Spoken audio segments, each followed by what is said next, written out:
Our final panel discussion of the day, which is 20 years on from WSIS.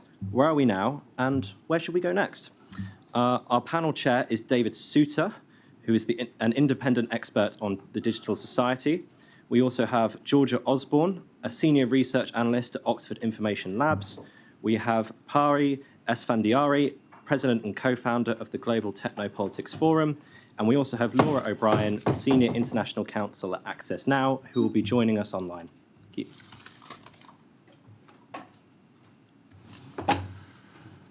So welcome to the last panel session of the day, which is concerned with the 20-year review of the World Summit on the Information Society, something that will be happening next year in the United Nations, and which has an important bearing on the future of the digital society and including the internet, not exclusively the internet. We have 3 panels in the session, and I'll ask them to introduce themselves after I've done what I've been asked to do to start with, which was a sort of WSIS 101, an introduction to the issues, because I'm aware that not everybody is particularly familiar with them.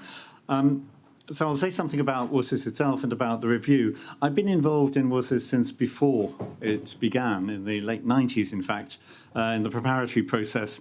So I was at the summit. I led the 10-year review for the United Nations Commission on Science and Technology for Development, which is the official review body, and I'm currently working on the 20-year review for that. And I also draft the Secretary General's annual reports on WSIS implementation. So I've spent an extraordinary amount of my life on this particular summit and its outcomes. What is it? What was it? So WSIS was a United Nations summit. It was held in 2 phases in 2003 and 2005.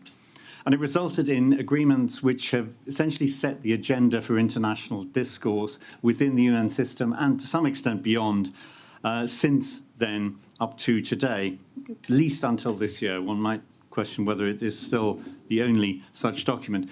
There were 2 critical documents in 2003, the Geneva Declaration of Principles and the Geneva Action Plan, which set out principles for digital development and also action lines which addressed a number of different areas of both public policy and technical cooperation.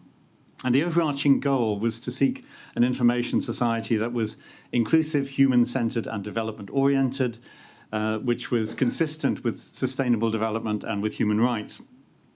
The action lines which it established covered both technical issues like cybersecurity or connectivity and public policy areas such as development, health and education.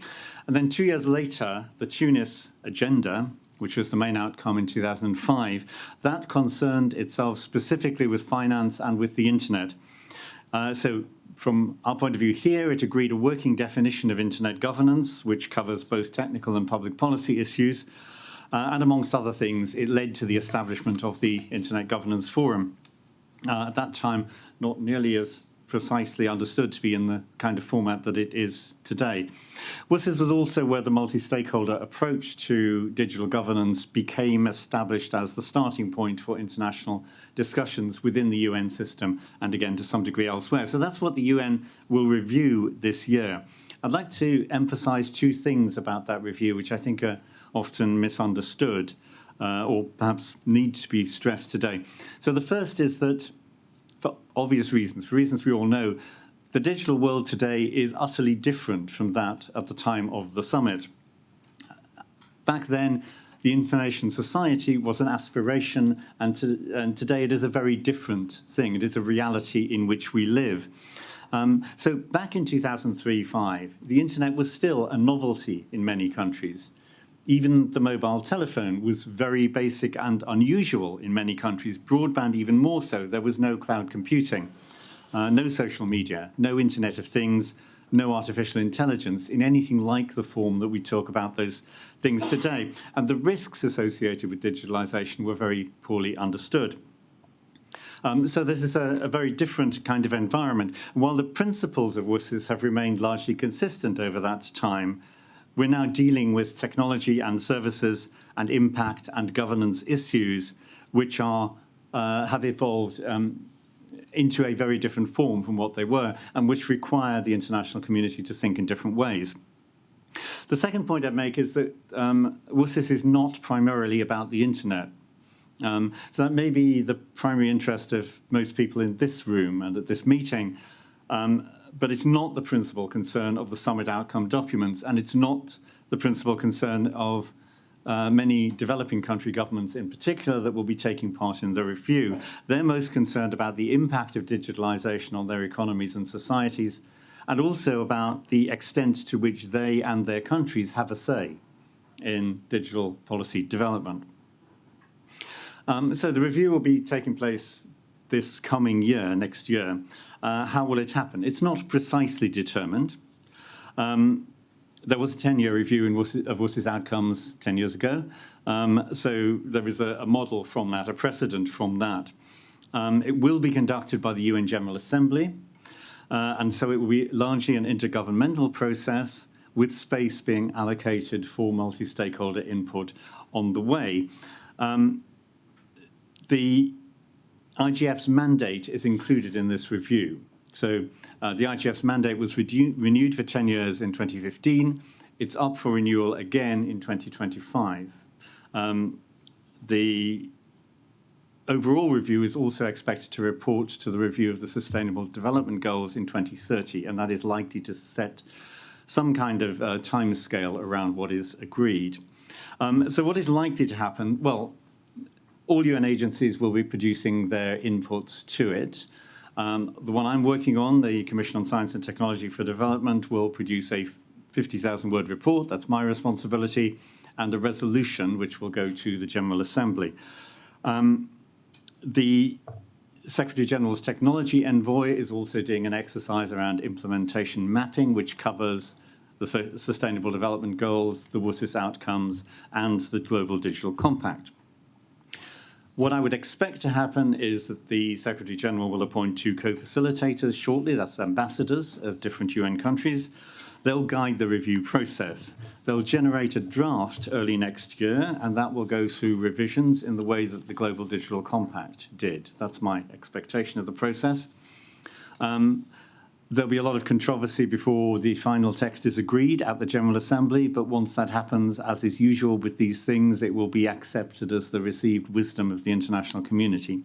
And it's going to be influenced, I'll just draw to a close here, it's going to be influenced by 2 other sets of UN agreements. So the Sustainable Development Goals, which were agreed by the UN in 2015, are the bedrock of everything the UN does in economic, social development and environmental sustainability, and everything around development, including WSIS, must conform to them. The Pact for the Future and the Global Digital Compact were agreed this year. And so in this forum, we should talk about the Global Digital Compact, which sets a framework for dealing with digital issues, builds on the WSIS framework, looks to the future, is concerned more clearly with opportunities and risks, pays particular attention to new developments. But it is important to recognize that it's just one part of the Pact for the Future, which is the Secretary General's new approach to developing multilateral cooperation at a time when intergovernmental agreement has become extremely difficult to reach across the board. So the WSIS review will do 2 things. It will look back and it will look forward. We'll look back at the past 20 years, but it will also look at priorities for the future. And what comes out of it will need to reflect those Sustainable Development Goals and the Global Digital Compact. So I hope that's kind of set the scene in a fairly comprehensible way. What I'll now do is ask our 3 panelists to introduce themselves. So firstly, as you're on my right, Georgia. I'm Georgia Osborne. I'm Senior Research Analyst at Oxford Information Labs, and I'm also the Lead Academic Partnerships person for the DNS Research Federation. And Pari? Hello, my name is Pari Svandiari. I am president at Global Technopolitics Forum, which works at the intersection of geopolitics and technology. And also I am a member of ALAC, which is at-large advisory committee for ICANN. Thank you. And thirdly, Laura, who is online. Yeah, thank you, David. Hi, everyone. I'm Laura O'Brien. I'm Senior International Counsel at Access Now. Access Now is a civil society organization that works to defend and extend the digital rights of individuals and communities at risk. And hello from New York. So thank you very much. That's our panel. What I want to do first is to ask each of them to say something about the past. The issue really in looking at the past here is not has digital development taken place, or what's changed in technology or services and so on. I think the really important question here is, has WSIS made a difference to that? What contribution has this international agreement made to these various elements? And I'd like to start with 2 or 3 minutes each on that sort of issue. I'd like to start with Laura talking about connectivity. Yeah, thank you, David. So Access Now's WSIS involvement actually predates my time that I was at Access Now. But I know that we advanced and advocated for, deepening international commitment to the multi-stakeholder model of internet governance, to strengthen the IGF, to supporting new and diverse voices in this space, and moving forward initiatives that would advance human rights online. As David mentioned in his opening remarks, connectivity was a huge feature in the action lines of WSIS. And broadly speaking, the WSIS Plus 10 outcome document reaffirmed that human rights have been central to the vision of the information society, and that human rights apply offline as well as online. And that language is commonly cited amid internet governance reforms debates that at times threaten the realization of fundamental human rights in the digital sphere. And it was definitely echoed from the Human Rights Council's Internet Resolution. Regarding connectivity more specifically, the WSIS Forum has been, important to discuss innovative financing of connectivity and to showcase new solutions for efficient economical hardware and software solutions. So for example, the 2023 WSIS Forum included a session on school connectivity that highlighted challenges and opportunities, and also explored how to finance and achieve universal school connectivity by 2030. There is also initiatives such as the Partner to Connect Digital Coalition, which is a platform that aims to advance universal connectivity. And it's important to note that connectivity still remains a fundamental issue to be addressed, because at least 1/3 of humanity still remains offline, and we will not reach the SDGs or achieve the 2030 agenda unless the situation improves. But at Access Now, we're really focusing on emphasizing relying on markets and private actors alone is not going to reach the next billion or connect the last mile. In 2020, we published an article during COVID pandemic regarding SDG 9C, and we noted that SDG 9C, targeting universal affordable internet access by 2020, had a significantly shorter deadline than the overall 2030 agenda because it reflects an understanding of the urgent need to bring people online as a means to enable the realization of other rights and goals. And likewise, our ICT governance bodies have really struggled to achieve the universal ambitions of connectivity, but the IGF, which is perhaps the most lasting outcome of the Tunis agenda, really represents the most concrete expression of inclusive, open information society, even as it continues for development. And so therefore today we remain concerned with the struggle for adequate state support of the IGF and continue to call for more transparent and accountable financing, host state selection, visa and travel support. Thank you. Okay, thank you very much, Laura. Pari, I wanted to ask you to focus a bit more on the geopolitics of what has happened over the period since WSIS was agreed. Yes, you talked about, David talked about the technology and how at 2003, 2005, technology had a very different role in our lives. I want to also point out that geopolitics was very different at that time.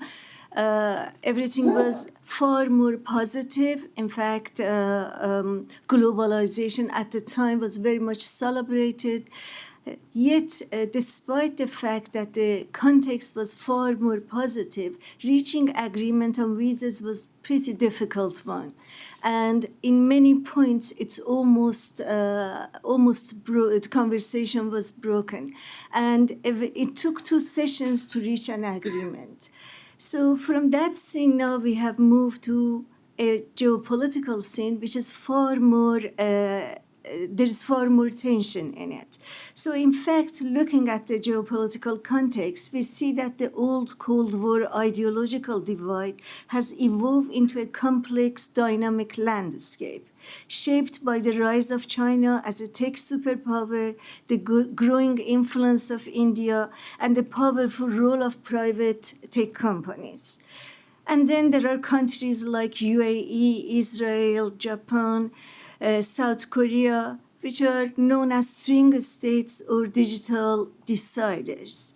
So they add another layer of complexity to the whole scene. So within this context, we see significantly different governance approaches are emerging.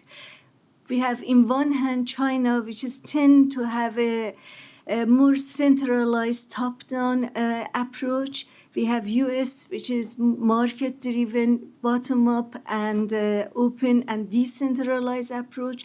And of course, we have European approach, which is more focused on legislation, emphasizing privacy and human rights. So this divergence creates friction in global forums like IGF, but also complicates universal digital initiatives like WSIS vision of global digital access. For example, infrastructure projects like China's Digital Silk Road and the US-backed Blue Dot Network promote connectivity while embedding different governance standards, leaving developing countries to navigate these competing standards and alliances. And if all these complexities weren't enough, emerging technology further make the landscape complicated. For example, we have satellite technology raising sovereignty concern as countries deal with foreign satellites operating in their airspace. Blockchain, with its decentralized nature, disrupting traditional governance by challenging financial regulation, creating new questions about consumer production and economic stability. And then we have artificial intelligence adds even more challenge, especially when it comes to sovereignty and accountability, as AI is capable of autonomous decision making. And I stop there because I know you can talk about emerging technologies. Okay, thank you, Hari. One of the changes that's happened over the 20 years that I didn't mention in a sense is the way in which power structures in the digital environment have changed over that period, which has just been mentioned. I think it's important to look at that in particular in 2 contexts, the geopolitics, and particularly the emergence of China as a major power in the digital environment, but also the emergence of the global data corporations, which really didn't exist back in 2003-05, and now play a very major part in deciding on the nature of digital governance and digital policy. One of the fora where that has happened is the Internet Governance Forum, and Georgia is going to talk in particular about that and research which has been done by her organisation on behalf of the IGF. Thank you very much, David. I mean, we've sort of already talked briefly about, Laura mentioned that the IGF is quite a concrete example of something that's come out of WSIS. So the Internet Governance Forum was established as a result of the first WSIS, and the mandate was then renewed in WSIS Plus 10. So according to the Tunis Agenda, the IGF is meant to facilitate discussions on existing and emerging internet policy issues, advise on access and affordability, help find solutions to various forms of internet abuse and misuse, and facilitate the exchange and capacity building. So when you looking at the kind of concrete examples of things that WSIS has done that has brought us value, and you look at the IGF, and then you have to examine what value the IGF has actually brought us. It's not a decision-making forum. It's very difficult to say what impact it actually does have. Now, DCIT funded this piece of research here, net effects and evidence-led exploration of IGF impact, which a few of you were lucky enough to get a hard copy of, but you can also read that online. Now, this was basically looking at evidence-led impact of what the IGF has actually done for us. Now, just as a concrete example of this, NRI's national and regional initiatives such as the UK IGF was not something envisioned originally when it was first decided that we were going to have this global internet governance forum. They have sprung up organically, and that just shows you the value that people believe that it has to their local regions. So to give you some context of how we produced this study so that you know it was actually evidence-led, it's, again, very difficult to kind of show the real impact and evidence that it has had impact because given that it's not a decision-making forum. So the report showed that it had lasting significant direct and indirect impact in the IGF. And a crucial is a crucial connection point for all stakeholders on internet governance issues. The wellspring of an international ecosystem of regional and national IGFs, so that's what the IGF kind of has become.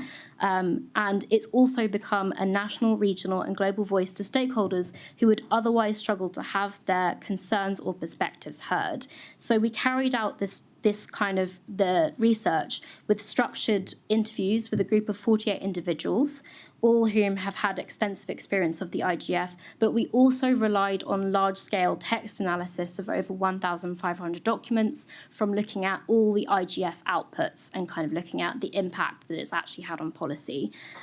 So we've come to the conclusion, based on that there is clear value, both directly and indirectly, to the IGF. And we can fall into the trap of saying that maybe there are too many governance forums, but seeing their value and their importance of how they complement the policy-making process, as well as capacity building, technical innovation, exchange of ideas and development of the information society we want, shows that each flavour of governance model offers value together. And I won't talk too much about the report because I do want you all to read it. Like I said, you can access it online. But I will give you a couple of quotes. You know, there's looking at what would happen if we did not have the IGF. And someone said, if we did not have the IGF, we would have to invent it.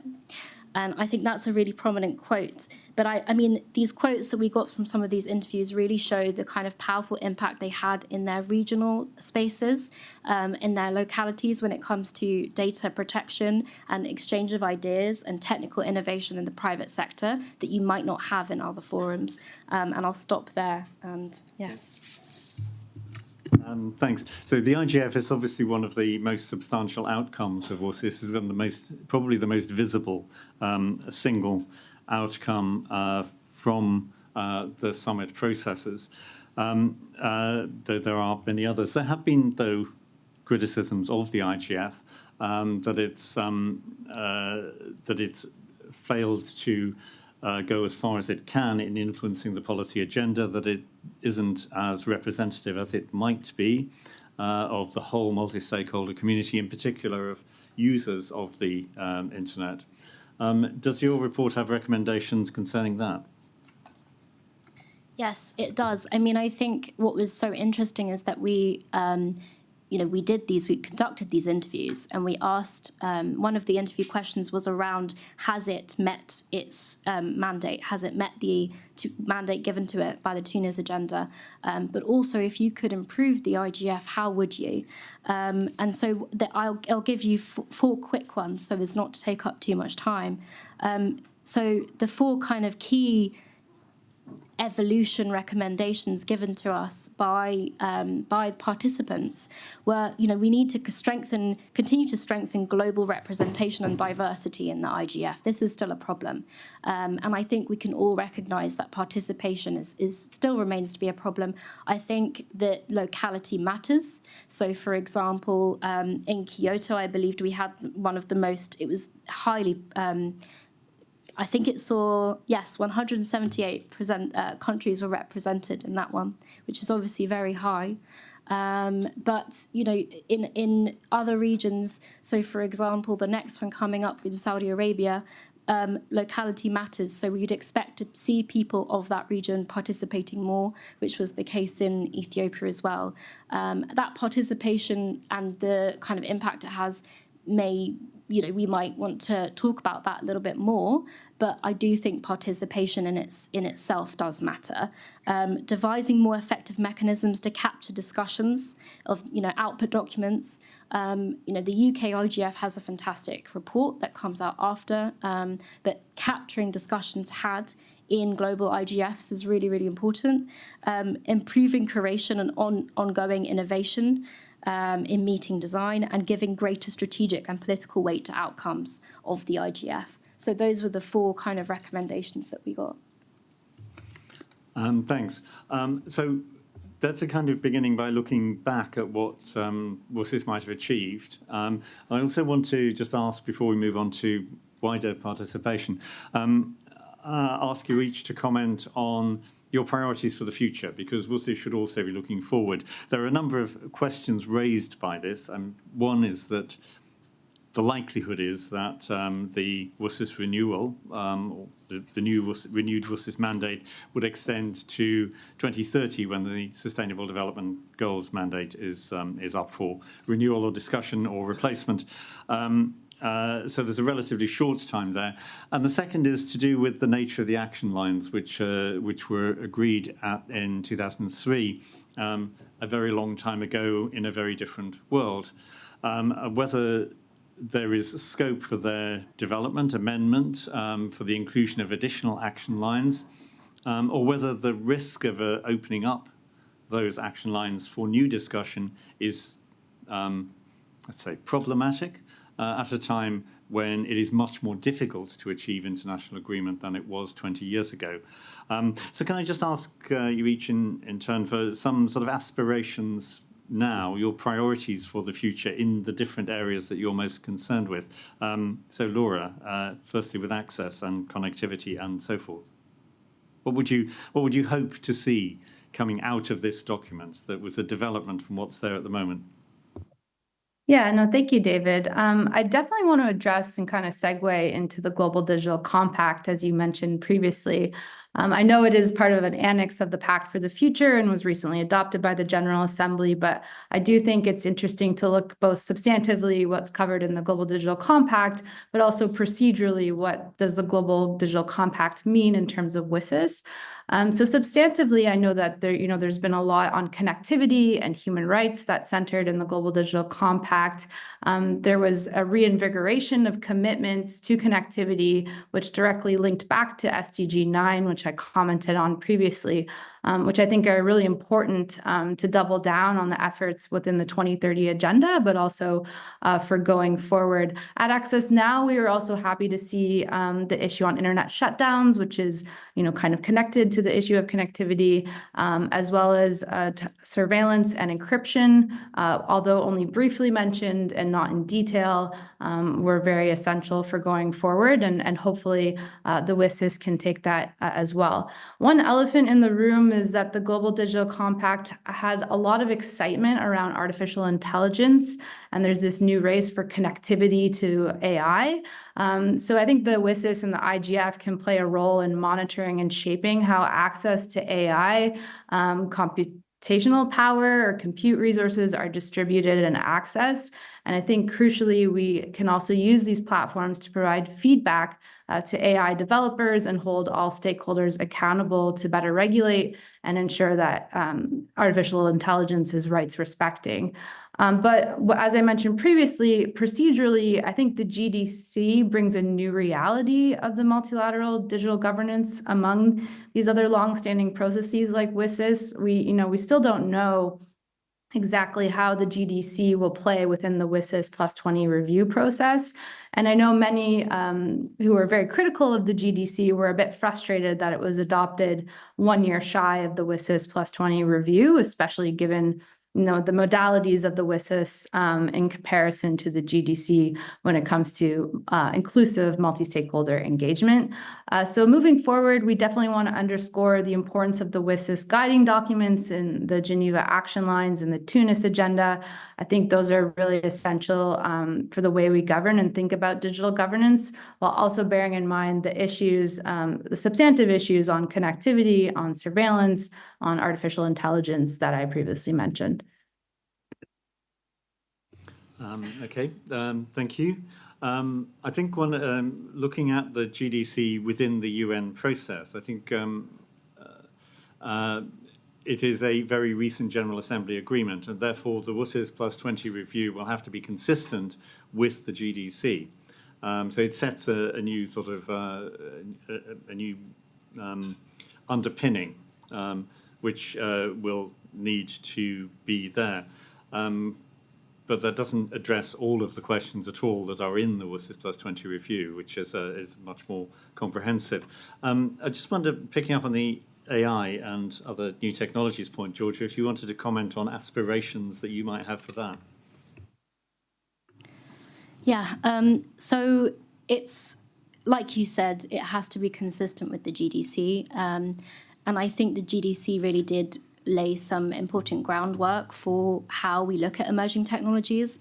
While WSIS 10 did lay important groundwork, we couldn't have fully anticipated or engaged with the fast pace in which technological innovation has now come at us.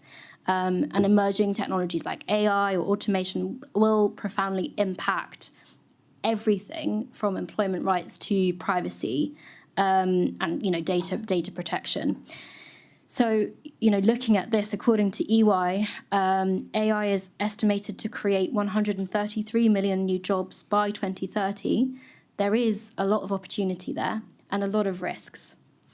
And with the power to innovate and that advancement that brings, it does need to be really looked at. The GDC was following the UN's multi-stakeholder high-level, it's a bit of a mouthful, the UN's multi-stakeholder high-level advisory body on artificial intelligence. And it's basically a multi-stakeholder group that was formed under the UN's roadmap for digital cooperation and launched in October 2023. And they just launched their report before the GDC on governing AI for humanity, which had some important key findings when looking at how we look at emerging technology and the governance of it. So the key findings that I'll just go over now are the global governance gaps, that there are significant representation, coordination, and implementation gaps in AI governance. Many regions, especially the Global South, lack voice in AI governance discussions. Risks of AI concerns include AI bias, disinformation surveillance, environmental impact, which is an important one, which I don't think we've touched on yet today. So I think that's also important, and autonomous systems for the potential of conflict escalation and opportunities with AI. So when looking at the way that the GDC has touched on emerging technologies, it's touched on it in a way that WSIS has not yet, but we need to follow that. We need to be consistent with that. And I think that the emerging technologies, will play even more of a role in WSIS plus 20, and it will continue to be an important issue. Okay, and Pari, would you like to give us your perspective on priorities for the future from the way you're looking at the issues? Yes, I think that SDG reviews highlight a significant opportunity for WSIS and IGF to drive progress on key goals. For example, SDG 16 calls for a strong institution and participatory policies, ensuring a balanced governance model. This is what actually WSIS and IGF are about. They embody this participatory style. SDG 9 emphasized universal digital access. I would like to see that WSIS and IGF to push for resilient and politically neutral infrastructures, because at the moment some of the ICT policies that has been developed, as I mentioned earlier, they are within projects like the Digital Silk Road, where the standards are politically influenced and therefore impact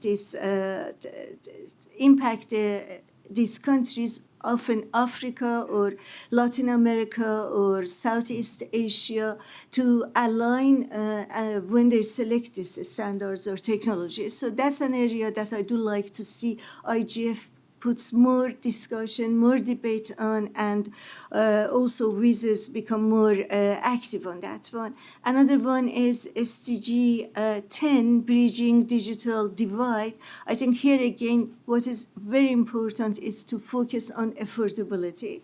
So that's another area for discussion, for opening up and see how we can improve it in there. Then we have SDG 12, focus on responsible consumption and production. WSIS advocacy for sustainable digital innovation alongside IGF focus on standards for emerging technologies directly support responsible tech development. However, I think it's crucial to give environmental advocates a meaningful role in this decision-making. So those are the areas. There are far more synergy between action lines and SDGs. In a way, I think that I like them to emerge, but that's a complex discussion that I don't think I will go into it. But there is more to say, but I think I stop here. Thanks very much. So I'll come on to contributions from the floor in a moment. I think my own personal priority, incidentally, would also be environmental issues, which are very poorly covered and very poorly understood at the time of the World Summit. And I recently completed working with UNCTAD on the environmental impacts of the digital economy. So I think there is increasing attention being paid to notions around a circular economy and sustainable consumption and sustainable production, which I think will probably feature within the General Assembly discussions in due course. I've mostly encouraged people to talk about the content of what might be in the review, but the process is also important. And I'd just like to ask Paul Blaker from DCIT at the back, I did warn him, whether he might say something about how the British government is planning to address the WSIS Plus 20 review. Yeah, thank you, David, and thank you for the warning as well. My name is Paul Blaker. I'm Head of Internet Governance and ITU at the Department for Science, Innovation and Technology. And the UK government has been and will continue to be a very strong supporter of the WSIS process. It is more or less a multi-stakeholder process which brings together different UN agencies on a set of shared objectives. Each of the action lines that David mentioned has named UN facilitators. Different UN bodies are responsible for different aspects of the action line, so it's very influential in shaping UN mandates and UN engagement in this area. And another strength, I think, of the WSIS is that it's very flexible. It's able to pick up issues as technology develops.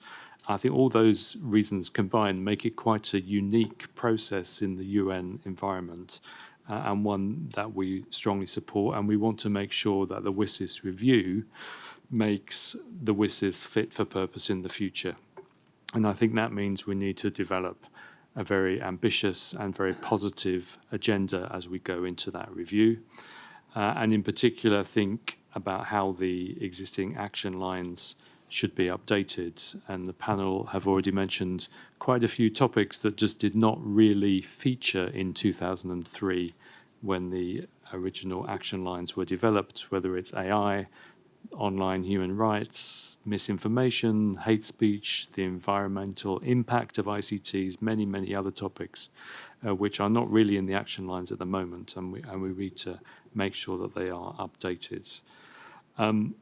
We've also mentioned the GDC. One of the proposals from the GDC was to develop a permanent office for the Secretary General's Technology Envoy. That discussion is happening at the moment, and we will need to think about how the Tech Envoy's role can develop alongside the WSIS and how it can support better coordination between UN agencies on many of these issues which are cross-cutting. So there's lots of issues that we'll be looking at over the coming year. I'll mention just a couple more. The mandate for the IGF, as David says, it runs out next year. We would like to see a permanent mandate for the IGF. I'm really pleased that Georgia mentioned the research that DISIT funded, which I think really demonstrated why the IGF has brought so much value over the last 19 years. We'd also like to see the IGF strengthened in how it works. We got some very good language in the Global Digital Compact about support for the IGF, and I hope that will follow through next year in, we hope, a permanent mandate, if not an extended one. And then finally, we would really like to see participation of stakeholders throughout the review process. We know that the GDC process was difficult and frustrating for stakeholders to engage in. We want to see stakeholders able to participate in the process, but also we want them to be listened to during the process, which didn't always happen in the GDC. I think we have a good precedent in WSIS Plus 10, which took place in 2015, which was more of an open process. So we'll be trying to at least have as good as engagement modalities as we did last time. And we're also talking to various stakeholder groups about how they can speak effectively into this process, the kind of coordination, the kind of mechanisms that different stakeholder groups need in order to make sure that their voice is heard. And the Minister mentioned this morning the TCCM that Nominet has been involved in, a mechanism to try to bring different parts of the technical community together so that they're able to speak with a much stronger voice in these kind of processes. I know other stakeholder groups are doing similar things, but I think making sure that we hear from all those stakeholders and that their input is valued and taken into account in the final outcome will be really important for us. Thanks. Thanks, Paul. I think that's really helpful to give a sort of perspective from the British government of what we hope to see from that. So over to you in the room and online. I'd say to you, I think, questions to members of the panel, questions about the process, or indeed comments about your own particular priorities, the things that you would like to see prioritised within the outcome document of WSIS Plus 20. Alicia, is there anyone online for the moment? Not yet. Okay. So, okay. Yeah, that's there. I'm currently engaged in organising some inputs for the UK government's consultation on its industrial strategy. Deadline for the consultation is the 24th. I'm organising an event on the 21st with the chap responsible for the skills inputs. What's an industrial strategy without a skills strategy? In that, I am looking at some of the gaps. And the gaps, particularly right at the very top, are the skills to produce strategies, the skills to produce governance strategies. In looking, and I've never found a needs analysis of what are the skills to look at a governance strategy.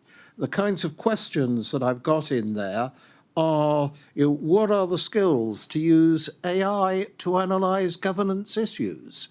What are the skills to analyse the behaviour of regulators when they're handling governance issues? These kind of meta questions. It would be lovely to see them somewhere within the IGF structures, because we've gone round the years looking at governance issues as the issues have evolved, but we've never looked at what are the skills that are needed by the people looking at those issues. whether they were the relatively simple issues of 20 years ago that we failed to handle, or the much more complicated issues of today. Okay, so there is an action line on capacity building, but it is highly technical in terms of what it is looking at. Laura, I wondered if you might like to comment on skills as part of access.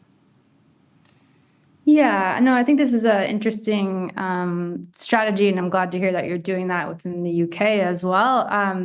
In terms of, skills and digital divides is one issue that I think comes up quite frequently in building, the skills for connectivity. And yeah, I think sorry, I'm very distracted today by the election. But yeah, digital skills and digital divides, I think, is a growing concern and something that we need to be paying attention to going forward. Okay, someone else from within the audience, or? Yep. Thanks, David. It's Nick Wenburn-Smith from Nominet, but speaking with my other hat on as the current chair of the Technical Community Coalition for Multi-Stakeholderism. A lot of comments have been made about how the GDC, which let's say it was the warm-up act for the WSIS plus 20, I don't think any of us are particularly unhappy with the outcome text, but a lot of us were pretty bemused at the process and felt we spent a lot of time trying to almost fumbling in the dark and double guessing what was coming next, whether any consultation inputs that we spent a lot of time crafting, agreeing amongst the 25 members of our technical community coalition, whether they moved the dial at all, whether they were read or made any sort of contribution. So I suppose my question is, to what extent do the panel think that the die for the WSIS plus 20 has already effectively cast by nation states? I think from a UK perspective, we couldn't have asked for any more from our government representatives. They did some excellent multi-stakeholder round tables and forums and tried to collect input from civil society, academia, industry, and the technical community as part of the government's formulation of their strategy. But it was sort of a slightly frustrating process to be involved and learned all sorts of things I didn't even know existed in terms of zero drafts and silence procedures and all sorts of things that, as a baby lawyer, I didn't think I would ever need to know about. But does any of the work that we do does it make a blind bit of difference to the outcome? Thanks. I'll say something in a moment. Pari, do you want to say something about that? I think the several events we had this year, a clear message came that there should be outcomes. So there should be agendas focusing on outcome and also ways of measuring this outcome. So one issue was that IGF shouldn't be a talk show. It should develop. It should result in actionable, agendas and outcomes.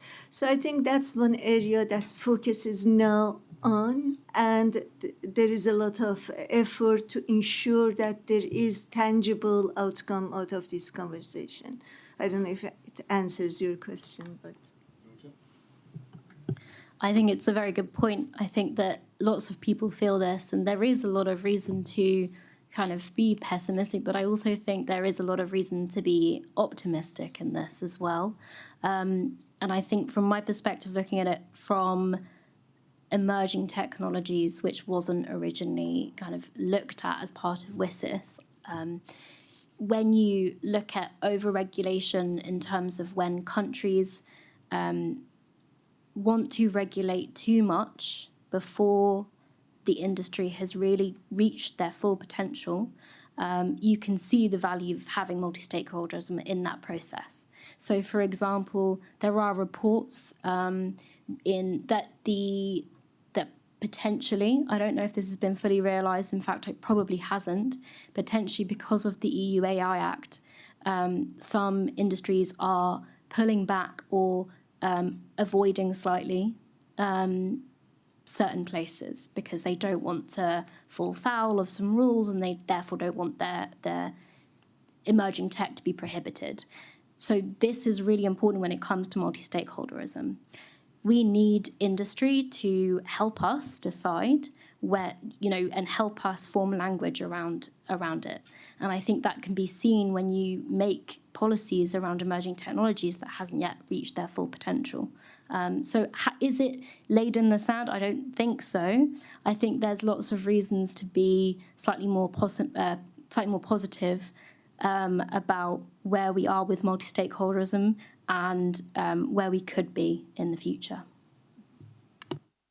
Do you make... Laura, you want to... Yeah. Yes, thank you. I think I've collected my thoughts now. But I do want to comment on this comment being raised, especially because, I share the frustration of, the lack of engagement and more so meaningful engagement. I know a lot of us stakeholders, had short deadlines. There was, as you mentioned, zero drafts and other procedures happening that weren't transparent and were hard to focus on. And I think going forward, the outcome of the text, at least from our perspective at Access Now, I think there's some that is good. We wanted it to be a little bit more ambitious in the long run, but I think, it just calls for, more engagement and trying to better understand. But for instance, the internet shutdowns language that was in the text, we see this not as, moving the needle forward on the norms regarding internet shutdowns in any way, but at the same time, we're just grateful that it didn't detract from the well-established norms that we have in the Human Rights Council and the General Assembly as well on the topic of internet shutdowns. So I do want to be very mindful of that procedurally. There's many lessons to be learned about multi-stakeholder engagement when it comes to the GDC that do have an impact on the substantive outcomes in the text. But I do think, there's hope going forward, and I appreciate Georgia's optimism. I'm hoping to be more optimistic myself about how we can use WSIS and other ways of going forward to strengthen multi-stakeholder engagement. Is it worth engaging? So I think once a zero draft exists, you're in the business of government negotiators nuancing the zero draft through its various iterations to a final text. And so you have a starting point, and you're only then in a position for government delegations to alter the text by getting agreement. So if you want to influence that process at that point, you have to be working with your government delegations and a large group of government delegations in particular, not just those you think are on your side, but also a wider range of countries, and certainly including developing countries in the G77 group. If you want to influence what goes into the zero draft, then clearly you have to do that before the zero draft is there, and that's and I think that's that's a much more significant question in a sense. There are going to be lots of different contributions that are fed into that process, which the co-facilitators will be leading, and which will be done by, at the moment, it's not entirely clear whom within the UN system. So, to take one example, the CSTD report, which I'm leading. So we've had an open global consultation. We have, which had around 250 responses, some of which were extremely useful and interesting and will have an impact. The UK IGFs, which was coordinated by Nominate, was one of the very best of those, I have to say. Some of them are eccentric, to say the least. So there are, in addition to that, we have consultation process with all UN agencies and other international bodies and with civil society organizations that are registered with CSTD. And I will be organizing small focus groups on some specific themes. So children, gender, children's rights, children twice, environment, the digital economy and e-government. So they'll be trying to draw in particular focus on some themes. So there is quite a widespread consultation there, and there are lots of opportunities to feed into that. They do make a difference. I think it's also worth, contributing through the other UN agencies that will be making reports.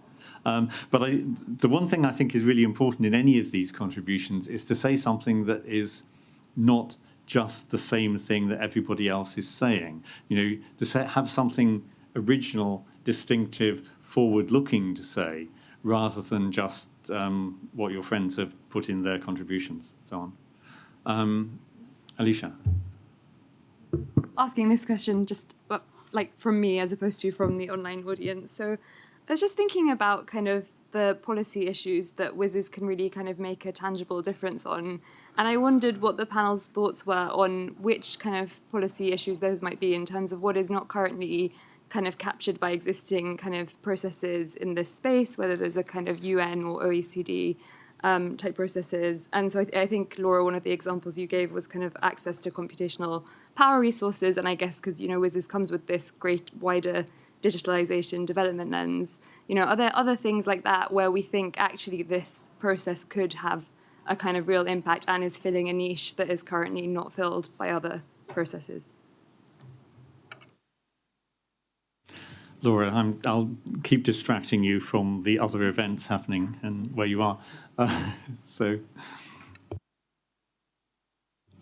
what would you say, Laura?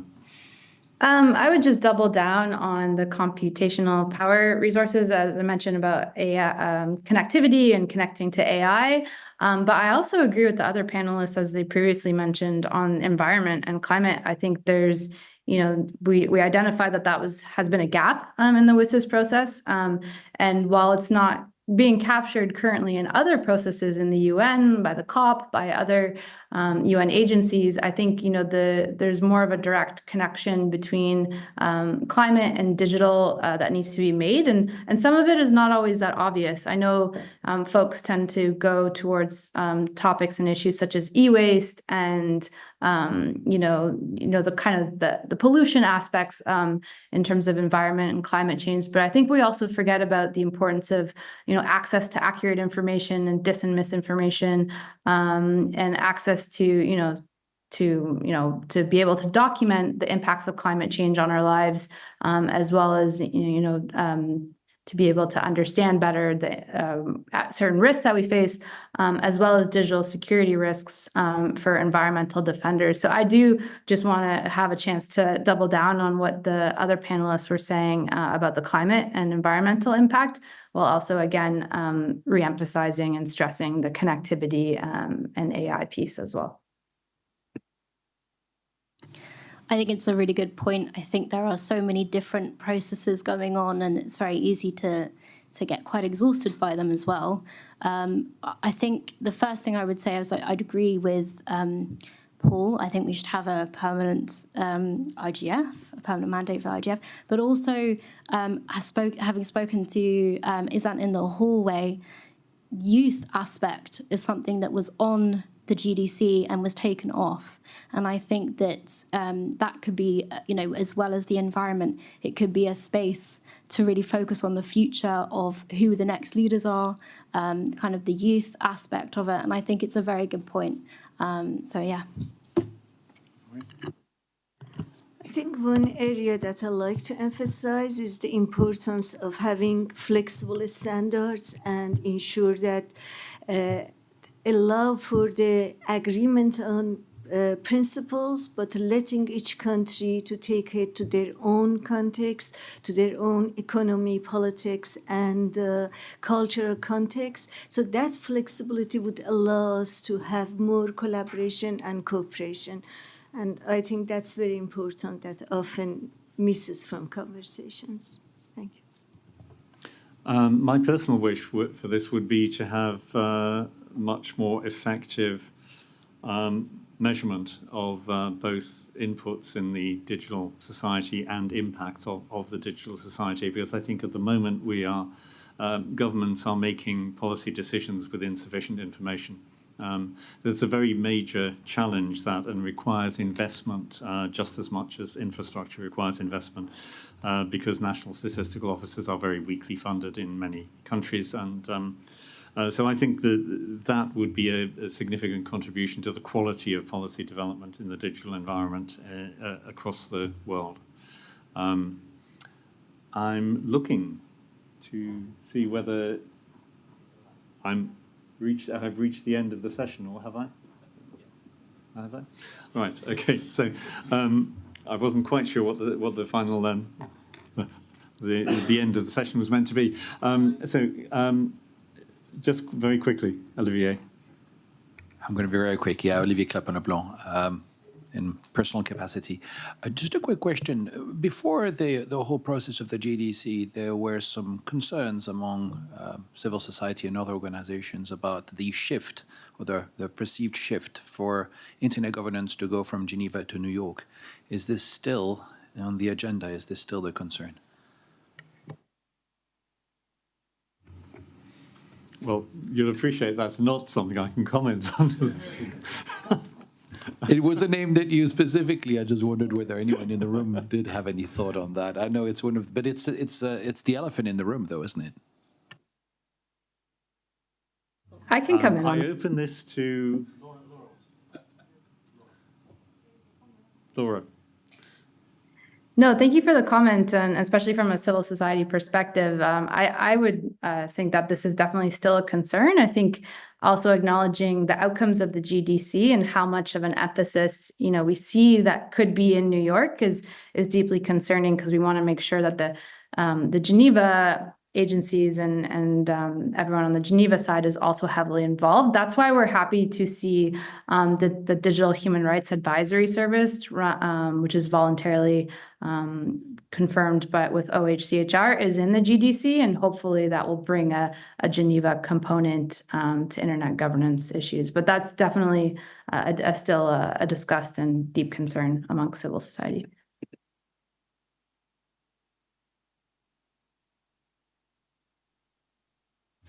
Okay.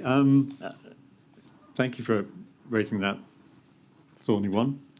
Thank you very much for attending this session. Thank you very much to my panel, my three panelists. I hope you found it interesting and useful. WSIS Plus 20 is a kind of procedural issue in many ways, and so it's not as exciting as some of the other things we might discuss at the UK IGF, but it is also very important, and I think it's an open process in the sense that there is space for people to contribute to it. And if you don't contribute to the process, you won't be influential. There is a point in doing so. Certainly with exercises like the one I'm involved with the CSTD, and I think also with the work with places like the ITU's work with the WSIS Forum and so forth. I think there are spaces where you can have a say and it will have some meaning. So I hope you will contribute. So can I ask you to thank our panelists?